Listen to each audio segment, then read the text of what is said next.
Hey guys, I'm Tim with Original Strength, and this week I want to show you a pretty cool movement that you can do to really just work everything. Like if you could only do one movement and it would make you healthy and give you the body that you want to have, what would it be? Well, I don't know if we can actually do that, but I'll give you one that's pretty daggone close. And this actually got inspired from a conversation I had with one of my friends who's a performing strongman, David Whitley, the Iron Tamer. Anyway, all we're gonna do is do one movement.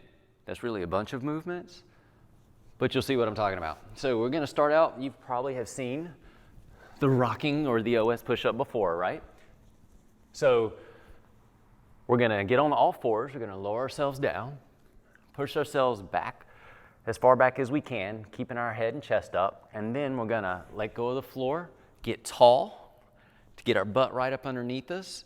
And then we're going to take our toes, get on the balls of our feet, kind of come back to a squat and stand. And then we're going to undo it. And then we're going to lower. So there's a lot going on here. And then we're going to lower back down to the floor, rocking push up, top of feet, tall, ball of feet. Get the knees up towards the torso. Stand up. Back down,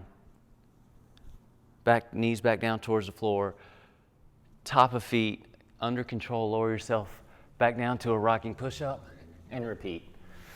So there's a lot going on here, and this is one way to work every joint and every muscle in your body. Now we can also alter this as needed.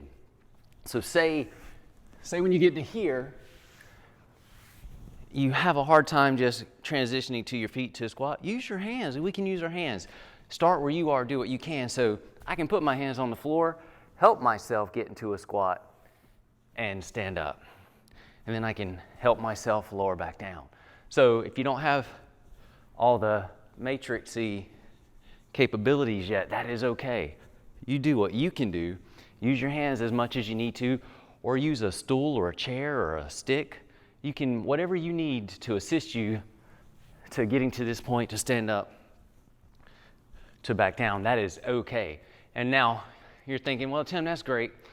You got like a push-up, you're working all your joints and all those muscles and stuff, and you're doing a squat, but what about the hinge? You're not doing any hinges.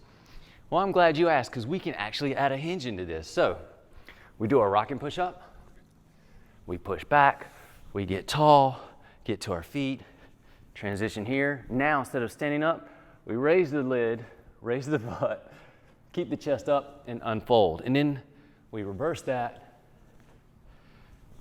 and go back down. So we can even add a hinge. And you can use your hands if you want to, and go back down to your rocking push-up. So this one movement, though, opens itself up to a whole lot of good movements. And if you do the hinging part, if you stay on the balls of your feet, keep your heels off the ground, you'll really feel the hamstrings more. And then you come back down to the ground. So if you could only do one movement, Tim, and it would hit everything, what would it be? Well, I don't know what you call this, but it's like the OS push-up meets Hindu squat meets some kind of hinging movement. But doing all of that for time or reps, man, you talk about a good elixir. It's good for your joints, ties everything together, activates your vestibular system, gently strengthens all your muscles, push your joints through full range of motion. This movement here is vitality, youth. It'll keep you healthy. So if you just had one movement, that's really a bunch of movements, this one could be the one that you could do to keep you fresh as a daisy. All right? Give that a shot. Let us know what you think. I'm Tim with Original Strength, and we'll see you next time.